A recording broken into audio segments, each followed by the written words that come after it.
মুসলমান গো, আল্লাহ পাক রব্বুল আলামিনের নবী জানিয়ে দেন দুনিয়ার মানুষদেরকে, ও দুনিয়ার মানুষ, এই দুনিয়ার মধ্যে অনেক প্রকার অনেক ধরনের শিক্ষক আছে।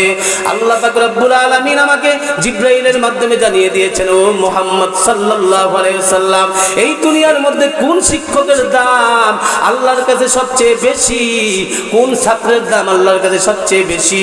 আল্লাহর নবী বললেন, ও সাহাবায়ে কেরাম শুনো, ও কিয়ামত পর্যন্ত আমার আনেওয়ালা উম্মতেরা শোনো, এই দুনিয়ার মধ্যে সবচেয়ে দামি হইল ওই শিক্ষক, সবচেয়ে দামি হইল ওই ছাত্র, যেই ছাত্র কোরআন শিখে এবং যেই শিক্ষক কোরআন শিখায়।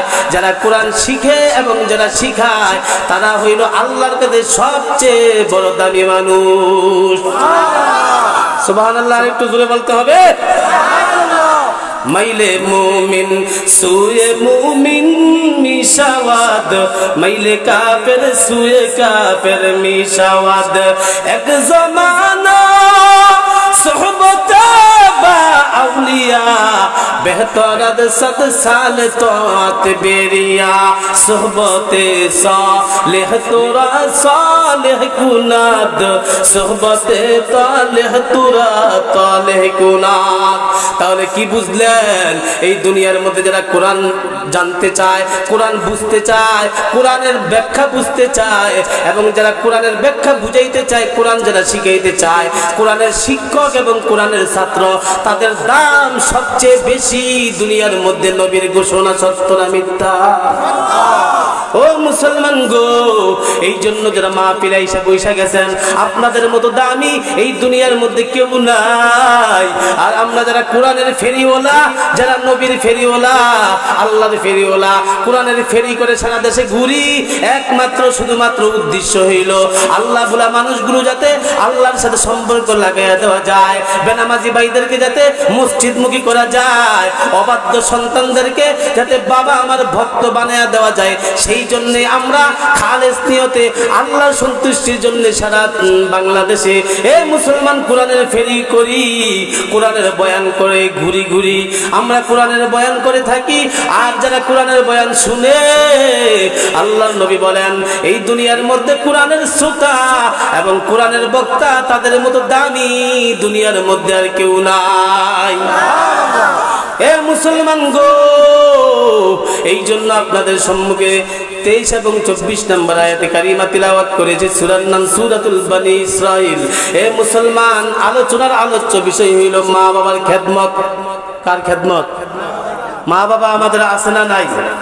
অনেকের হয়তো নাই, কিন্তু মা বাবা ছাড়া কেউ দুনিয়াতে আসছি? সবারই মা বাবা, যাদের নাই ছিল, যাদের আছে, মা বাবার কত মর্যাদা আল্লাহর কাছে, মা বাবার কি সন্তানের উপরে দায়িত্ব, এই বিষয়গুলো আমি আলোচনা করব।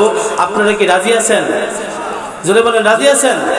এই জন্য ডানে বামে তাকাইবেন না, মূল আলোচনায় ঢুকে যাইতেছি।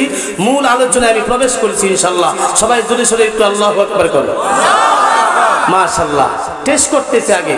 কেউ যদি জমির মধ্যে কোনো কিছু আপনার দানা বীজ বপন করে, আগে মাটি টেস্ট করে, সেখানে সার ছিটায়, মাটিটা দেখে একটু টিপে দেখে এটা কেমন মাটি, আসলে তস এটার মধ্যে আছে কিনা, এটার মধ্যে মানে ফসল হবে কিনা। জোরে বলেন ঠিক কিনা? যে বক্তা বয়ান শুরু করার আগে আগে টেস্ট করে শ্রোতাদের কি হাল অবস্থা, সবাই কি ঘুমায় গেছে নাকি সবাই মানে অন্যদিকে মনোযোগ। তো আপনাদের যা আমি টেস্ট করে দেখলাম, আপনাদের মনোযোগ পুরা কোরআনের আলোচকের দিকে। জোরে বলেন আল্লাহু আকবার। আপনারা হেদায়েত নিয়ে বাড়িতে যাইতে পারবেন। আমার মন বলতেছে আল্লাহ, সেই কচুয়া চাঁদপুর থেকে আমি নেসারউদ্দিন আনসারী অনেক খালেস নিয়তে আসছে। আল্লাহ, আপনার প্রতি ভরসা। যতগুলো মানুষ এখানে আসছে, চাই আমার মুরব্বী বাবারা, পুরুষ যারা আসছে, মুসলমান ভাইয়েরা, আল্লাহ সবাইকে হেদায়েত নিয়ে বাড়িতে যাওয়ার, এবং মহিলা মা বোনেরা যারা আসছে, আল্লাহ ওনাদেরকেও হেদায়েত নিয়ে আল্লাহ সবাইকে বাড়িতে যাওয়ার তৌফিক দান করুন। আর একটু জোরে বলেন মাশাআল্লাহ। আপনাদের আলোচনা শোনার অনেক আগ্রহ। আমি ডানে বামে সময় নষ্ট না করে মূল আলোচনায় প্রবেশ করছি। আমি আগে দলিল দিচ্ছি যে আয়াতে কারিমা তেলাওয়াত করেছি, এরপরে আমি ব্যাখ্যা করব, তাফসীর করব। আপনারা সবাই একটু আয়াতটা শেষ হইলে একটু আল্লাহু আকবার বলবেন, এরপরে আপনাদেরকে আর কষ্ট দিব না। বিসমিল্লাহির রহমানির রহিম ওয়া ক্বাদা রাব্বুকা আল্লা তা'বুদু ইল্লা ইয়্যাহু ওয়া বিল ওয়ালিদাইনি ইহসানা।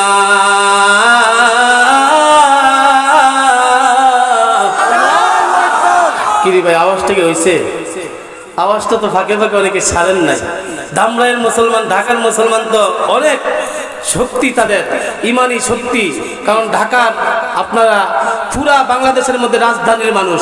আপনাদের এই ধামরাই জেলা কোন জেলায় পড়ছে? ঢাকা জেলা। তাহলে ঠিক আছে, মাশাআল্লাহ।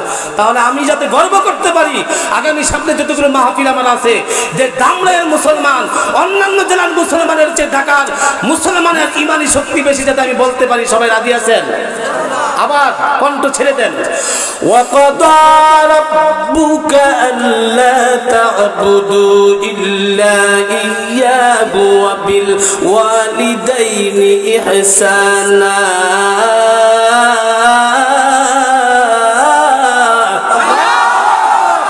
মাশাআল্লাহ। শয়তানের গলায় ফাঁসি। যেখানে আল্লাহু আকবারের আওয়াজ হয়, আওয়াজের এরিয়ার ভিতরে শয়তান ঢুকতে পারে না, চেনা চামুন্ডা সব ভাইগা যায়। যেখানে আল্লাহর ধ্বনি হয়, সুবহানাল্লাহ। وبالوالدين إحسانا إما يبلغن عندك الكبر أحدهما أو كلاهما فلا تقل لهما أف ولا تنهرهما وقل لهما قولا كريما।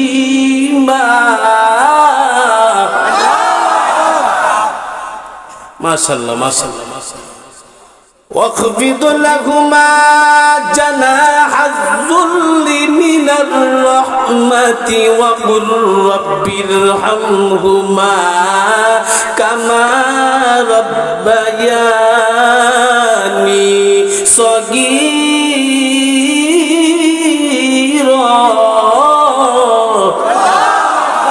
মাশাআল্লাহ। আল্লাহ পাক রব্বুল আলামিন জানায়া দেন, দুনিয়ার মানুষ ভালো করে শুনে নাও, এই দুনিয়ার মধ্যে আল্লাহ আমাদেরকে কেন পাঠাইছেন, কোথায় ছিলাম, কোথায় আছি, কোথায় যাব। প্রশ্ন কয়টা? জোরে বলতে হবে। কোথায় ছিলাম, কোথায় আছি, কোথায় যাব। ছিলাম কিন্তু আলমে আরওয়াহের মধ্যে। সেখান থেকে আল্লাহ মায়ের গর্ভের ভিতরে রুহুটা বডি আকারে বানাইয়া, এ মুসলমান বডির ভিতরে রুহু ফিট করে আল্লাহ মায়ের গর্ভে 10 মাস 10 দিন রাইখা এরপরে আল্লাহ দুনিয়ার মধ্যে পাঠাইছেন। তাহলে ছিলাম আলমে আরওয়াতে, সেখান থেকে মায়ের গর্ভে, মায়ের গর্ভের থেকে আল্লাহ দুনিয়ার মধ্যে পাঠাইলেন। তাহলে প্রথম জগতের নাম, আমরা যেই জগতে ছিলাম আলমে আরওয়া। 2 নাম্বার জগতের নাম আলমে বতন, মায়ের পেট। 3 নাম্বার যেই দুনিয়ার মধ্যে আছি এটা আলমে দুনিয়া, দুনিয়ার জগৎ। এ মুসলমান, এই দুনিয়ার জগৎ যেদিন শেষ হয়ে যাবে গো, এরপরে যেই জগতে আমাদেরকে শুয়াইবে, ও ঢাকার ধামরাইয়ের মুসলমান গো, জানতে চাই যেই ঘরটার মধ্যে আমার আপনার মৃত্যুর পরে শুয়াইবে, ওই ঘরটার নাম জোরে বলেন কি? জোরে জোরে জোরে। ওই জগতের নাম হইল আলমে বরজখ। আমরা জানি কবরের জগৎ, আমাদের গ্রাম্য ভাষায়, হাদিসের ভাষায় নবী বলেছেন ওইটা আলমে বরজখ। আখিরাতের স্টেশনের মধ্যে, আখিরাতের জগতের মধ্যে প্রথম স্টেশন হইল কবর। এই কবরের জগতের পরে আরেকটা জগৎ আছে আলমে হাসর। সব একত্রিত হবে হাসরের ময়দান। কথা বলেন ঠিক না বেটি? হাসরের ময়দানের পরে আরেকটা জগৎ হবে আলমে কিয়ামা, কিয়ামতের জগৎ। ওই সময় হিসাব নিকাশ হবে, বিচার হবে। কার নেক আমল বেশি সে কামিয়াব হয়ে যাবে, যার নেক আমল খারাপ সে একবারে আল্লাহর কাছে লাঞ্ছিত, অপমানিত হয়ে জাহান্নামে চলে যাবে। ও মুসলমান গো, এই দুনিয়ার মধ্যে যেই জগৎটার মধ্যে আছে এটা আলমে দুনিয়া, দুনিয়ার জগৎ। এই দুনিয়ার মধ্যে আল্লাহ আমাদেরকে কেন পাঠাইছেন? এই দুনিয়ার মধ্যে এই মুসলমান আমাদের সামনে এখানে লাইট চলতেছে, বাতি জ্বলতেছে। বাতির কাজ কি জোরে বলেন? এই কথার সাথে জবাব দিতে হবে, বাতির কাজ কি? আমি কথা বুঝে না গেলে সকালবেলায় তো একটা রিপোর্ট হবে দোকানে ফাটে, বক্তায় কথা বইলা গেল, অনেকে বলবে বুঝি নাই, অনেকে বলবে বুঝছি, অনেকে বলবে বুঝছি, কি যেন বুঝাইতে চাইছে। কারণ কোরআন হাদিসের বয়ান বুঝতে হইলে আরবি গ্রামার, সিগা, ফেল, ফাইল, মাফুল, মুবতাদা, খবর, এগুলো কিছুটা আইডিয়া থাকলে কোরআনের বয়ান শুনতে সহজ। যাদের আইডিয়া নাই, বক্তা একটা বললে ওই শ্রোতা মনে করে আরেকটা বুঝাইছে, অনেক সময় বুঝাবুঝি ভুল হয়ে যায়, ঠিক না বেটি? তো আমি যাতে সহজ ভাষায় আপনাদেরকে বুঝাইতে পারি, আল্লাহ কবুল করুক বলে না আমি কোন কথাটা বলতে চাইছি। মাশাআল্লাহ মাশাআল্লাহ, আল্লাহু আকবার, মনোযোগ আছে আপনাদের। এই যে বাতি জ্বলতেছে, বাতির এই বাল্বের কোম্পানি আছে না নাই? কোম্পানি এই বাল্ব বানাইছে, তার উদ্দেশ্য হলো বাল্ব কি দেওয়া। এই মাইক কোম্পানি মাইক বানাইছে, মাইকের কাজ কি? হে মুসলমান, এই দুনিয়ার মধ্যে যে যেটা বানায় তার একটা উদ্দেশ্য থাকে। এই যে আপনারা ফ্যান্ডেলের নিচে বসছেন, সামিয়ানার নিচে, এই ফ্যান্ডেল যারা সাজাইলো সুন্দর করে, এইভাবে সুন্দর কাপড় দিয়ে একেবারে সুন্দর নকশা করা কাপড়, এই কাপড় কোম্পানি এই যে বানাইছে ফ্যান্ডেলের এই সিস্টেম কারুকার্য করে, তারও একটা উদ্দেশ্য আছে, এগুলো দিয়ে ব্যবসা বাণিজ্য, ঠিক না বেটি? আল্লাহ আমাদের কি যে বানাইলেন, আল্লাহর কি উদ্দেশ্য নাই? জোরে বলেন, আফা হাসিবতুম আন্নামা খলাকনাকুম আবাসাও ওয়া আন্নাকুম ইলাইনা লা তুরজাউন।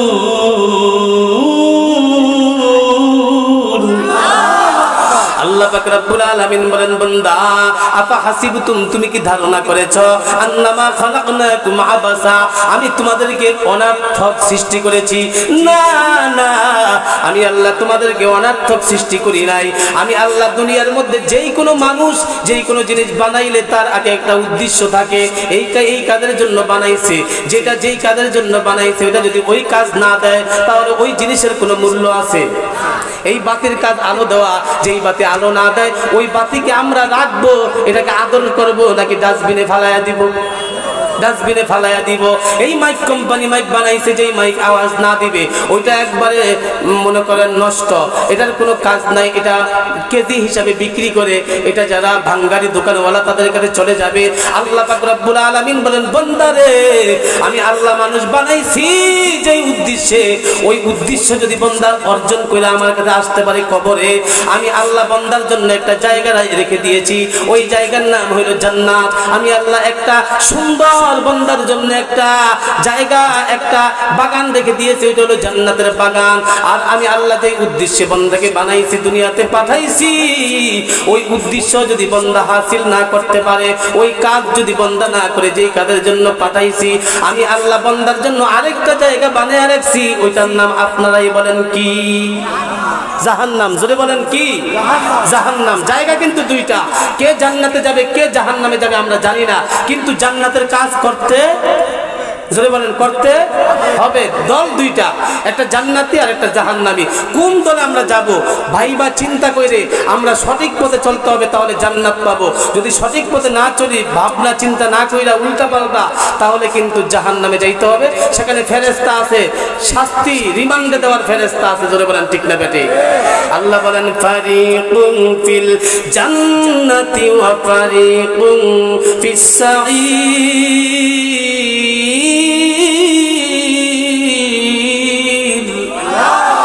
আল্লাহ বলেন, বান্দারে জান্নাত একটা তোমাদের জন্য একটা বাগান বেহেশতের, আর জাহান্নামের একটা গর্ত, জাহান্নামের আগুনের কুণ্ডলী, সাপ বিচ্ছু, সেখানে আরো অনেক রকমের শাস্তি আমি আল্লাহ বানায় রাখছি। ওটা জাহান্নাম। কেউ হবে জান্নাতি, কেউ হবে জাহান্নামী। যার যার আমলের কারণে জান্নাতে যাবে, আমল খারাপ হইলে জাহান্নামে যাবে।